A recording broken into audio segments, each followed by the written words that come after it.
मलाई सुरक्षित राखियोस् भने केही प्रमाणहरू दिन्छु। समय आउँदैछ, प्रमाणहरू दिन्छु र सप्रमाण बोलिरहेको छु।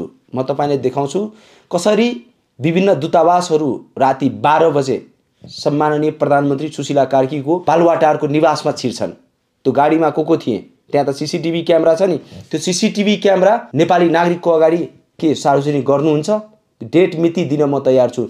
जुन दिन म निर्मल निवासमा लाइभ गरेको छु नि, निर्मल निवासको बाहिर गेटमा, त्यो दिन प्रधानमन्त्री कार्यालयमा कुन चाहिँ दूतावासको गाडी ओहोर दोहोर गरिरहेको थियो र त्यो दूतावासको गाडीमा को बसिरहेका थिए? यहाँ हाम्रो देशलाई प्रयोगशाला बनाइदिँदैछ, रणभूमि बन्दैछ हाम्रो देश। जति तपाईहरू सामान्य बुझ्दै हुनुहुन्छ त्यो सामान्य त कुरा होइन, यो बडो गम्भीर विषय छन्। बोल्दाखेरि फेरि सोच्न थाले। किन सोच्न थाले भने बोलौँ किन बोलौँ? म तपाईहरुलाई भन्न चाहन्छु, जुन दिन 23 गते घटना भयो, शान्तिपूर्ण प्रदर्शनमा गोली चल्यो, ल ठीक छ, मान्यो।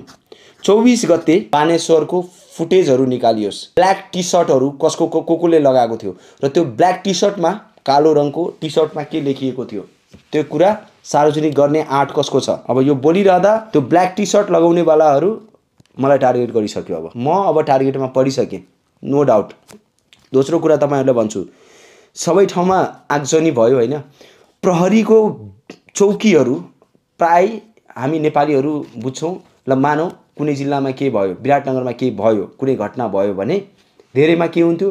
विराटनगरको प्रहरी चौकीमा तोडफोड हुन्थ्यो, ढुङ्गामुढा हुन्थ्यो, आन्दोलनहरूमा त्यही त हुन्थ्यो। तर 24 गते कहाँबाट सबभन्दा शक्तिशाली कहाँ छ? देशको मेरुदण्ड सुरक्षा निकाय, त्यसलाई टार्गेट गरियो। सबैभन्दा इम्पोर्टेन्ट फ्याक्ट कहाँबाट भयो भने ल 23 गते प्रहरीले गोली चलायो, त्यो गोलीबाट मृत्यु भयो, जेन्जी भाइ बहिनीहरूले गोली खाए, ताकी गोली हानियो। त्यो गोली हान्नेहरू को छन्? प्रहरी हुन सक्छन् कि अन्य मान्छेहरू हुन सक्छन्। त्यो कसरी त्यो घटनाहरू भयो, यसमा अहिले